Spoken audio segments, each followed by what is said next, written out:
Introduction to Karl Marx's The Class Struggles in France 1848 to 1850. This work, republished here, was Marx's first try to explain a part of recent history using his view that history is shaped by the economy of his time.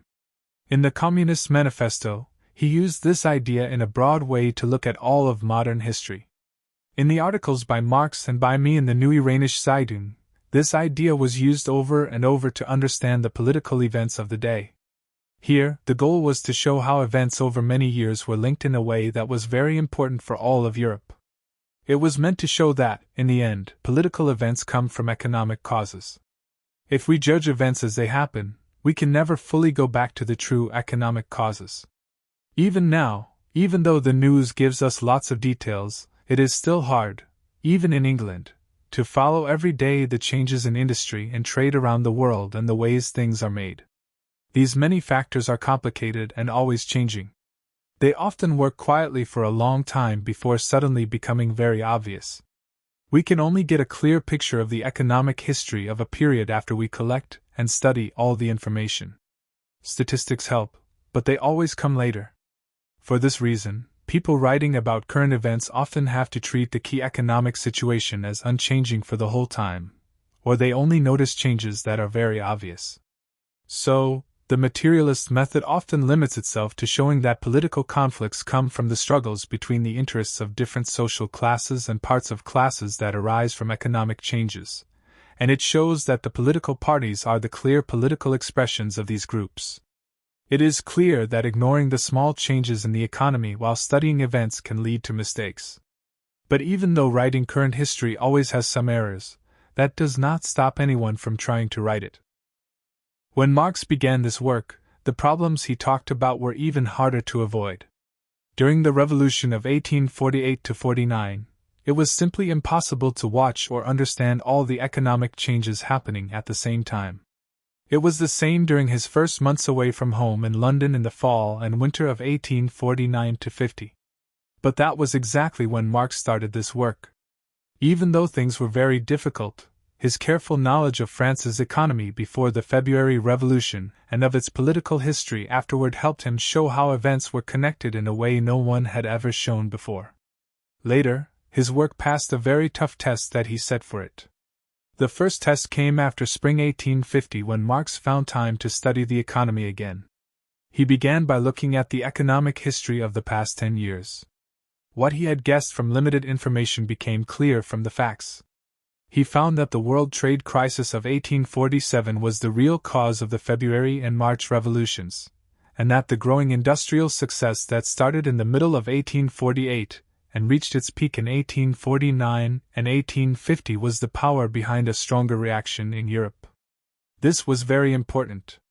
In the first 3 articles, which appeared in the January, February, and March issues of the Neue Rheinische Zeitung Politisch-Ökonomische Review, Hamburg, 1850, there was still hope for a quick new burst of revolutionary energy. But the historical review written by Marx and me for the last double issue, from May to October, published in the fall of 1850, ended these false hopes once and for all.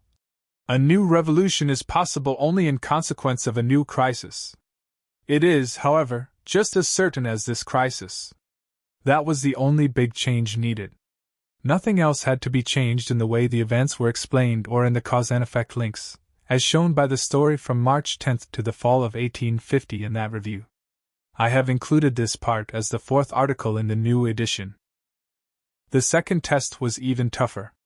Right after Louis Bonaparte's coup d'état on December 2, 1851, Marx wrote again about the history of France from February 1848 until that event, which ended the revolutionary period for the time being. Der 18. Brumaire de Louis Bonaparte. 3rd edition, Hamburg, Meissner, 1885. In this small book, the time period in our current publication is covered again, but in a shorter way. If you compare this second version, written after the important event that happened over a year later, with our work, you will see that the writer had to change very little. Our work is very special because it was the first to show the idea that workers' parties around the world agree on when they quickly explain what they want to change in the economy, that society should take over the ways things are made. In the second chapter, when talking about the right to work called the first rough idea that sums up the working class's demands. It says that behind the right to work is control over money and property. Behind that, the taking over of the means of production so that they are controlled by the working class, which would end wage labor, capital, and the ties between them. In this way, for the first time, the idea was set out that makes modern workers' socialism very different from the many types of feudal, rich, small-scale, and other kinds of socialism, and from the confused sharing of goods found in utopian and early workers' communism. Later, when Marx added that society should also take over the ways things are traded, this extra idea, which was clear after the Communist Manifesto, was just a side point to the main idea. Some clever people in England have recently said that society should also control the ways goods are shared. These people would have a hard time explaining what these ways of sharing, different from the ways things are made and traded, really are, unless they mean things like taxes and help for the poor, such as the Sachsenwald and other funds. But first, these are already in society's control, either by the state or by the community, and second, it is exactly these that we want to get rid of. When the February Revolution began, all of us, when thinking about how revolutions start and go, were strongly influenced by past history, especially that of France. France had shaped all of European history since 1789, and now it was once again showing a sign for big change. So it was natural that our ideas about the kind and way of the social revolution announced in Paris in February 1848, the revolution of the working class, were strongly mixed with memories of the examples from 1789 and 1830. Also, when the Paris uprising was followed by winning rebellions in Vienna, Milan, and Berlin, when all of Europe, even up to the Russian border, joined the movement, when in Paris, in June, the first big battle for power between the working class and the rich class was fought, and when the working class's victory scared the rich class in every country so much that they ran back to the old ways of monarchy and feudalism which had just been overthrown, there was no doubt for us that the great final battle had begun. We knew it would be a long and difficult revolution, and that it could only end with the working class winning in the end. After the losses of 1849, we did not share the false hopes of the common Democrats who gathered around the future temporary governments in party bus, in the lands of non-believers, a phrase added to the title of Catholic bishops sent to non-Christian countries. These common Democrats expected a quick and final win by the people over the tyrants. We expected a long struggle after the tyrants were removed, because we saw that fighting parts were hidden within the people itself. The common Democrats thought that trouble would start again very soon. But as early as the fall of 1850 we said that at least the first part of the revolution was over and nothing would happen until a new world economic crisis began. Because of that, we were cast out as traitors to the revolution by the very people who later, almost without exception, made peace with Bismarck, as long as Bismarck thought they were worth it. But history has also shown that we were wrong, and it has made clear that our view at that time was just an illusion. History has done more than just prove our ideas false. It has completely changed the conditions in which the working class must fight. The way of struggle from 1848 is now outdated in every way, and this point deserves a closer look today. Every revolution so far has ended with one class being replaced by another, yet every ruling class has always been only a small group compared to the many people they rule. One small ruling group was overthrown, and another small group took its place and reshaped the state institutions for its own interests. In every case, a small group was allowed to rule because of the level of economic development at the time. For that reason, and only for that reason, the majority of the people either joined the revolution to help the small group or simply accepted it. If we set aside the specific details of each case, the common pattern in all these revolutions is that they were ruled by a minority. Even when most people participated, they did so, whether they knew it or not, only to serve a minority, and because the majority stayed quiet, that small group seemed to represent all the people. Usually, after the first great success, the winning minority split into two groups. One group was happy with what had been gained, and the other wanted to push further and made new demands that were, at least partly, in the real or apparent interest of the large mass of people. Sometimes these more radical demands were actually met, but often only for a short time. Then the more moderate group took control again, and some or all of the new gains were lost. The defeated side then cried betrayal or blamed their loss on chance. In truth, the real fact was this: the gains of the first victory were only kept safe by the second victory of the more radical group. Once that was achieved, and with it what was needed at that moment, the radicals and their gains disappeared from the scene again. Every modern revolution, starting with the great English Revolution of the 17th century, had these features that always came with a revolution. These features also applied to the working class's fight for freedom. In 1848, only a few people knew how this freedom should be reached. Even after the win in Paris, the working masses did not know what to do next. But the movement was still strong, natural, and unstoppable. Wasn't this the kind of situation where a revolution had to succeed, even if it was led by a small group? Yet this time the small group worked for the best interest of the many. In many revolutions, the small groups fooled the many people with false promises. So why would the people not listen to ideas that truly showed their real economic needs, even if those needs were not clear at first but only felt as a vague feeling? It is true that the people's excitement often faded quickly into tiredness, or even the opposite once they saw that the promises were just illusions, and they were disappointed. But here the ideas were not lies. They were meant to put into action the most important interests of the many people. Even though these interests were not clear at first, they would become clear as they were put into practice because they were obvious and convincing. And when, as Marx showed in his third article in the spring of 1850, the new government born from the 1848 social revolution put real power in the hands of the rich people, who acted like kings, while also gathering all the other groups, such as peasants and small business people, around the working class, it meant that after the common victory the experienced working class had to be the key force. Wasn't there a chance then to change a revolution led by a few into a revolution for all? History has shown that we were wrong, and so were others who thought like us. It made clear that Europe's economy at that time was not ready to end capitalist production. This was proven by the economic revolution that started in 1848, which spread over the whole continent and made big industry strong in France, Austria, Hungary, Poland, and more recently in Russia, while Germany became a top industrial country, all based on capitalism, which in 1848 still had a lot of room to grow. But this industrial revolution made class differences very clear. It got rid of many old ways from when things were made by hand and even from guild work in Eastern Europe. It created a true rich class and a real large industrial working class, making them the main groups in society. Because of this, the fight between these two big classes, which in 1848 happened mostly in Paris and a few large cities outside England, has now spread all over Europe and become much stronger than ever before. Back then, there were many unclear religious ideas offering quick fixes. Today there is one clear and well-known theory by Marx that plainly explains the main goals of the struggle. In the past, the people were divided by where they lived and by their nations, joined only by their shared suffering, and were confused, swinging from hope to despair. Today, there is one strong international group of socialists that grows every day in number, organization, discipline, understanding, and confidence of victory.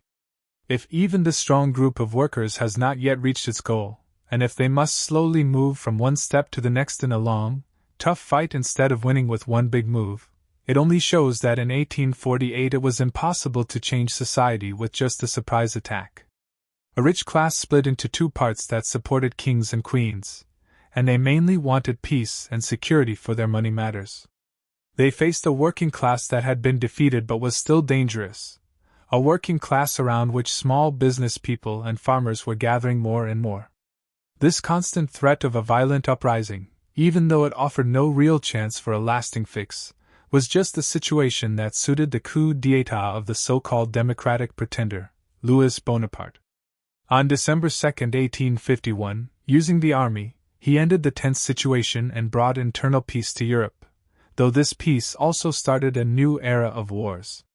This ended the time of revolutions led by the people and began a time of revolutions led from above. Returning to the empire in 1851 showed clearly that the working class's dreams were not yet mature. But that change also made it possible for those dreams to grow up. The peace inside allowed the new industrial boom to grow freely, and the need to keep the army busy and to steer revolutionary energy outward led to wars. In these wars, Bonaparte, claiming he was upholding the principle of nationalities, tried to add new lands to France. Bismarck, who copied his ideas for Prussia, did the same thing. In 1866, he made his own coup d'état, a revolution from above, against the German Confederation, Austria, and even against the Prussian conflict scammer. But Europe was too small for two Bonapartes, and so history turned out in an ironic way. Bismarck overthrew Bonaparte, and King William of Prussia not only set up a small German empire but also established the French Republic. In the end, Europe saw the independence and internal unity of its great nations, except for Poland. It may have been on a small scale, but it was enough so that the growth of the working class would no longer be seriously blocked by national problems. The leaders of the Revolution of 1848 had become the ones carrying out its plans, and next to them, the heir of 1848, the working class in the form of the International, was already rising as a threat. After the War of 1870–71, Bonaparte disappeared from the scene and Bismarck's mission was finished, so he returned to the role of an ordinary junker. However, this period was brought to an end by the Paris Commune. A treacherous attempt by Thiers to take the cannon of the Paris National Guard sparked a successful uprising. It was shown once again that in Paris only a working-class revolution was possible. After the victory, power automatically and without dispute went to the working class. And yet it was proved again how impossible it was for the working class to truly rule, even 20 years after the time described in our work. On one hand, France abandoned Paris and watched as it was wounded by the bullets of McMahon. On the other, the Commune was torn apart by pointless fighting between two groups, the Blanquists, the majority, and the Proudhonists, the minority, with neither knowing what to do. The victory that came by chance in 1871 turned out to be just as fruitless as the surprise attack of 1848. Many thought that the fighting working class was finally defeated with the Paris Commune. But in fact, its strongest comeback began with the Commune and the Franco-Prussian War. The calling up of all people who could fight into huge armies of millions, and the use of very powerful guns, bombs, and explosives, changed the way wars were fought. This change quickly ended the Bonapartist war period and allowed industry to grow peacefully by making any war, except a world war with terrible cruelty and unpredictable results, impossible. At the same time, military spending grew very fast, which made taxes go very high and pushed the poor into the arms of socialism. The takeover of Alsace-Lorraine started a wild competition to build arms, which made the rich people of France and Germany fight each other, while the workers of both countries felt united. And the anniversary of the Paris Commune became the first shared holiday for all working people. The War of 1870–71 and the loss of the Commune moved the center of the European workers' movement from France to Germany, just as Marx had predicted. In France, it took years to heal from the heavy bloodshed of May 1871. In Germany, where industry grew very fast with help from French money, social democracy grew even faster and lasted longer. Because German workers smartly used the right to vote given in 1866, the party grew a lot, as shown by the numbers: 102,000 votes in 1871, 352,000 in 1874, and 493,000 in 1877. Then the government responded with the anti-socialist law, which broke up the party for a while and dropped the votes to 312,000 in 1881. But this setback was quickly overcome, and even without a press, a legal organization, or the right to meet, the party grew fast again: 550,000 votes in 1884, 763,000 in 1887, and 1,427,000 in 1890. The government became powerless. When the anti-socialist law was dropped, the socialist vote rose to 1,787,000, more than a quarter of all votes. The government and the rich ruling class had tried every trick, but nothing worked. The clear proof of their weakness, accepted by everyone from the night watchman to the imperial chancellor, and shown in millions by the workers, was plain to see. The state was at the end of its strength, while the workers were only just beginning to rise. Besides that, the German workers gave a second big help to their cause just by being the strongest, most organized, and fastest growing socialist party. They gave workers in other countries a powerful new tool by showing them how to use the right to vote. France had long allowed everyone to vote, but its voting right lost respect because the Bonapartist government used it in the wrong way. After the Commune, there was no workers' party to use this right. Spain also had universal voting since it became a republic, but in Spain, serious opposition parties had always boycotted elections. The Swiss experience with universal voting was not encouraging for a workers' party either. In many Latin countries, revolutionary workers saw voting as a trap, a tool for government tricks. In Germany, however, things were different. The Communist Manifesto had already declared that winning universal voting, or democracy, was one of the first and most important tasks for the militant working class, and Lassalle had supported this idea once more. When Bismarck found that he had to introduce voting as the only way to interest most people in his plans, our workers took it seriously and sent August Bebel to the First Reichstag. From that day on, they used voting in a way that benefited them greatly and became a model for workers in all countries.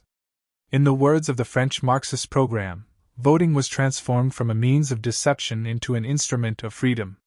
Even if universal voting had given us only a way to count our numbers every 3 years, if our quickly rising vote made the workers more sure of victory and made our opponents worry, and if it became our best way to spread our message by showing us our own strength and that of our enemies so that we could act wisely, that would have been enough. But it did much more. It gave us an unmatched way to reach the people who still stayed apart from us. It forced all parties to explain their views and actions before everyone, and it gave our representatives in the Reichstag a platform to speak to both their opponents in Parliament and to the public with more power and freedom than they had in the press or at meetings. What good was the anti-socialist law to the government and the rich if our election campaigns and socialist speeches in the Reichstag kept breaking through it? By using universal voting so successfully, a completely new way for the working class to fight back began, and this method quickly became real. They found that the state institutions, which were organized by the rich, offered the working class extra tools to fight against these very institutions. The workers took part in elections for local assemblies, city councils, and trade courts. They ran for every position where a good number of workers could have a say, competing with the rich. Because of this, the rich and the government began to fear the legal actions of the Workers' Party more than illegal actions, and they worried more about the results of elections than about those of rebellions. Here, too, the way of struggle had changed a lot. The old kind of rebellion, fighting in the streets with barricades, which had decided many issues before 1848, was now mostly outdated. Let's be clear, a true win by a rebellion against an army in street fighting, like one army beating another, is very rare. And the rebels hardly ever expected to win that way. For them, their only hope was to make the soldiers give in to moral pressure, a kind of influence that hardly ever matters when two national armies fight. If they manage to do that, the soldiers do not fight back, or their commanders lose control, and then the rebellion wins. But if they do not succeed, then, even if the army is smaller, the fact that the soldiers have better equipment, training, unified leadership, planned use of forces, and strict discipline makes a big difference. The best a rebellion can really do in actual battle is to skillfully build and defend one barricade. Working well together, using backup troops, and coordinating actions, things needed even to defend one small area of a town, let alone a whole large town, are very hard to achieve, and usually do not happen at all. It is impossible to gather the military at one key point here. So most of the time, the rebels can only defend passively. They might sometimes launch small attacks on the sides, but usually they only take over spots left by soldiers who are retreating. Also, the army has big and fully equipped teams of trained engineers, tools for war that the rebels almost never have. It is no surprise then that even the bravest barricade fights, like those in Paris in June 1848, Vienna in October 1848, and Dresden in May 1849, ended with the rebellion losing once the attack leaders, acting only by military rules and not held back by politics, saw that their soldiers fought as expected. The many wins of the rebels before 1848 happened for many different reasons. In Paris in July 1830 and February 1848, and in most Spanish street fights, a local civic guard stood between the rebels and the army. This guard either took the side of the rebellion or, by being weak and indecisive, made the soldiers hesitate and even gave weapons to the rebels. When this local guard fought against the rebellion from the start, as in Paris in June 1848, the rebellion was defeated. In Berlin in 1848, the people won partly because many new fighters came during the night and early morning of March 19, partly because the soldiers were tired and had little food, and partly because their commanders were confused and could not act. In every case, the fight was won because the soldiers did not respond, because their leaders could not decide, or because they were forced to do nothing. Even in the old days of street fighting, the barricade mostly had a moral effect rather than a big physical one. It was a way to shake the strength of the army. If the barricade held out long enough to weaken the soldiers, the rebels won; if not, they lost. This is the main idea to remember when thinking about how future street fights might go. Back in 1849, things looked pretty bad. Everywhere, the rich people had sided with the government, praising and celebrating the military that fought against rebellions. The barricade lost its power. Soldiers no longer saw it as a shield for the people, but only as a cover for rebels, troublemakers, looters, equalizers, and the worst of society. Over time, officers learned new street fighting tactics. They stopped marching straight at makeshift barricades without protection and instead went around them through gardens, yards, and houses. This new way of fighting worked well, succeeding in 9 out of 10 cases. Since then, many changes have taken place, all favoring the military. Big cities have grown a lot, but the armies have grown even more. Since 1848, Paris and Berlin have become less than 4 times larger, yet their garrisons have grown even more. Thanks to railways, these garrisons can more than double in size in 24 hours and grow into huge armies in 48 hours. Arming these many troops has become much more effective. In 1848, soldiers used smoothbore, muzzle-loading percussion guns. Today, they use small-caliber, breech-loading magazine rifles that shoot 4 times as far, 10 times more accurately, and 10 times faster. Back then, artillery used round shot and grape shot, which were not very effective. Now, one percussion shell can destroy even the best barricade. In the past, sappers used a pickaxe to break through fireproof walls. Today they use dynamite cartridges. On the other hand, all the conditions for the rebels have gotten worse. A rebellion that everyone supports is unlikely to happen again. In class struggles, the middle classes will probably never completely join with the working class, so the reactionary party gathered around the rich will not almost vanish. The people will always be divided, and that powerful advantage, which worked so well in 1848, is gone.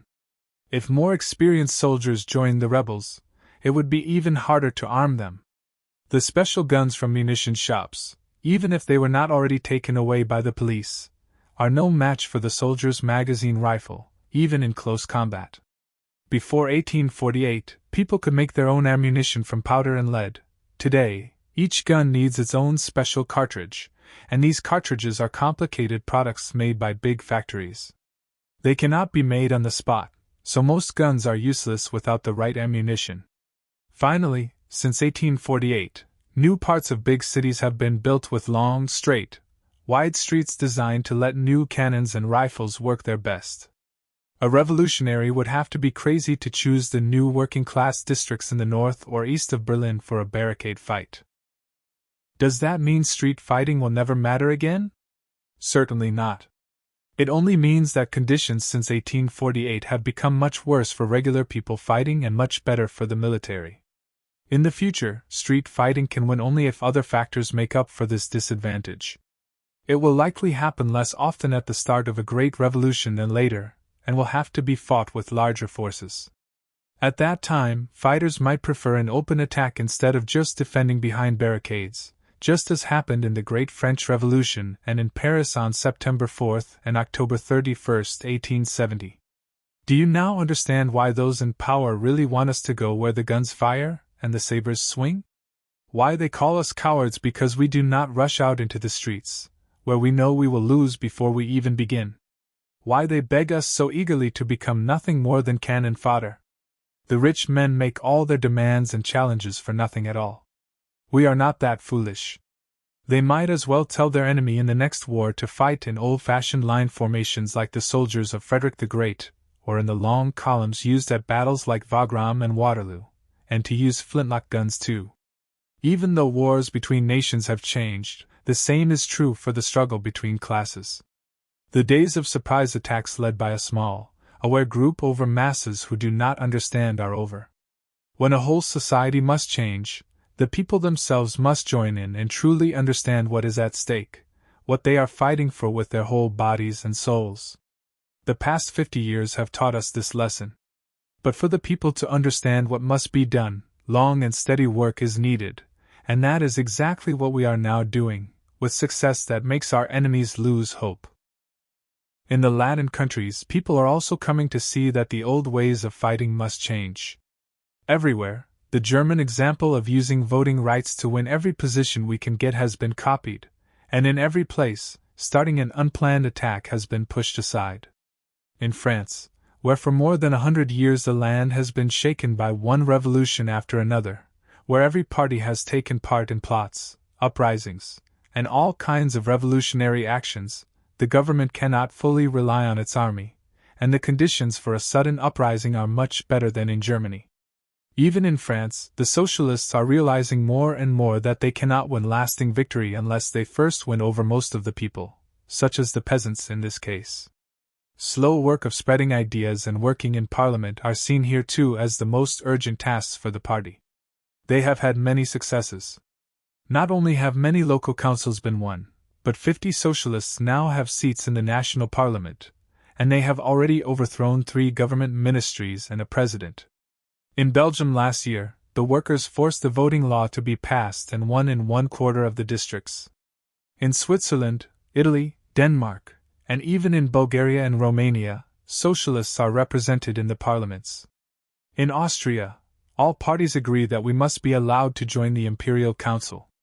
We will get in, that is certain. The only question now is, through which door? And even in Russia, when the famous Zemsky Sobor meets, that national assembly to which young Nicholas offers such empty resistance, we can be sure that we will have our own representatives there. Of course, our comrades in other countries do not give up their right to revolution.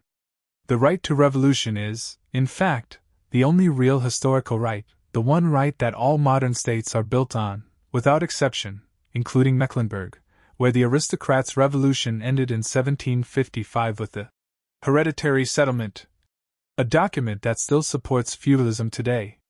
This right to revolution is so widely accepted that even General von Boguslawski claims that his Kaiser has the right to a coup d'état only because this right belongs to the people first.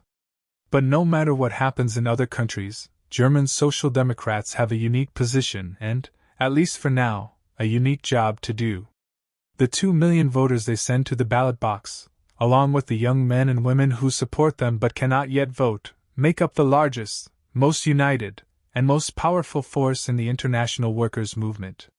These people already account for more than 1/4 of all votes cast, and as seen in recent by-elections, state elections, local council votes, and trade court elections, their numbers keep growing.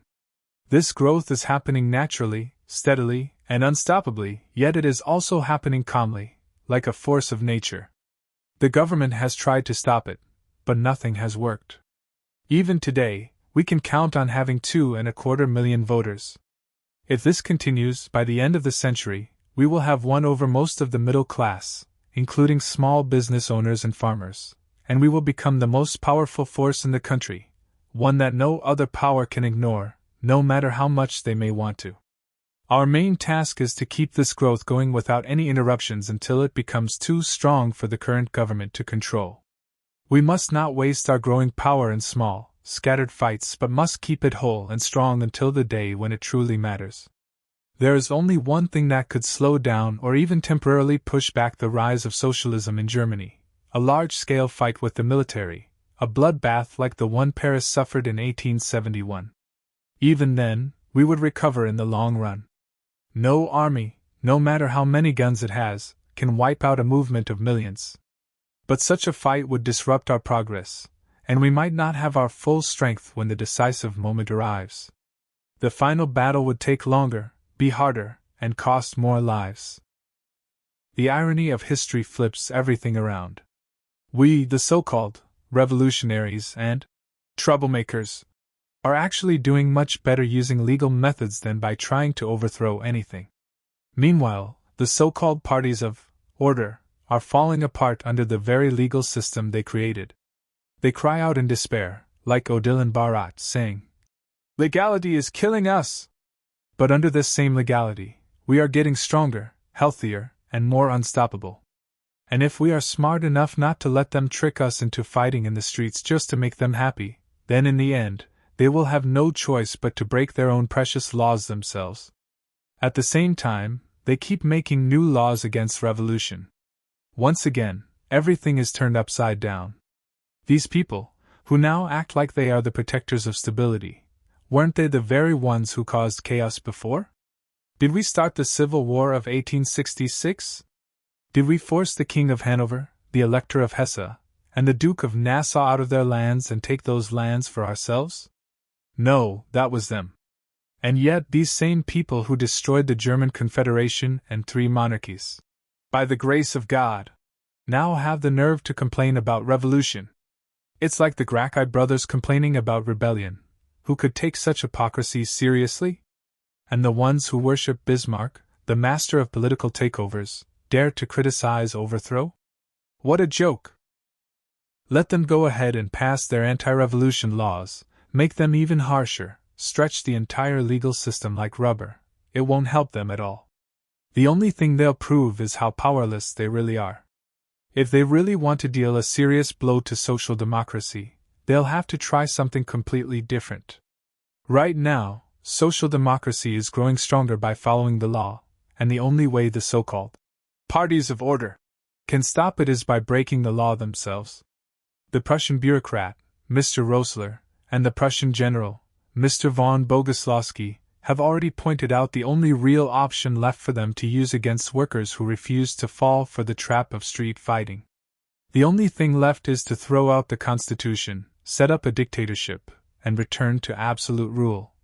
The king's will is the supreme law. So go on, gentlemen, if you really mean it, don't hold back. Half measures won't work, you'll have to go all the way. But don't forget that the German Empire, like all small states and really all modern states, was built on agreements, first between the princes themselves and then between the princes and the people. If one side breaks that agreement, the whole thing collapses. The other side is no longer bound to follow it, just like Bismarck showed us so clearly in 1866. So if you decide to tear up the Reich's constitution, social democracy will be free to act however it wants toward you. But don't expect us to tell you today exactly what that will look like. Almost exactly 1600 years ago, there was another dangerous group trying to shake things up in the Roman Empire. They went against the established religion and the foundations of the state. They refused to accept that Caesar's word was the highest law. They didn't belong to just one country but spread across the entire empire, from Gaul to Asia and even beyond its borders. For a long time, they worked in secret, but eventually, they grew strong enough to act in the open. This group, known as the Christians, even had many followers in the army. Entire legions were Christian. When they were ordered to take part in religious ceremonies to honor the old gods, these rebellious soldiers protested by putting strange symbols, crosses, on their helmets. Even the usual harsh discipline from their officers couldn't change their minds. Emperor Diocletian couldn't just stand by while his army's order, obedience, and discipline were falling apart. He decided to take action while he still had the chance. He passed a law, an anti-socialist law. Oh, sorry, I meant an anti-Christian law. It banned the meetings of these troublemakers, shut down or even destroyed their gathering places, and outlawed their symbols, like crosses, just like how red handkerchiefs were banned in Saxony. Christians were barred from holding government positions. They weren't even allowed to become corporals. and since judges back then weren't as well trained in showing favoritism as some laws today assume, Christians weren't even allowed to take legal cases to court. But even this extreme law didn't work. The Christians mocked it, tore it down from the walls, and some even set fire to the emperor's palace in Nicomedia while he was there. In response, he launched a major persecution of Christians in 303 AD. It was the last of its kind. And yet, it failed so completely that just 17 years later, the army was mostly Christian, and the next ruler of the Roman Empire, Constantine, later called the Great by priests, declared Christianity the official state religion. F. Engels. London, March 6, 1895.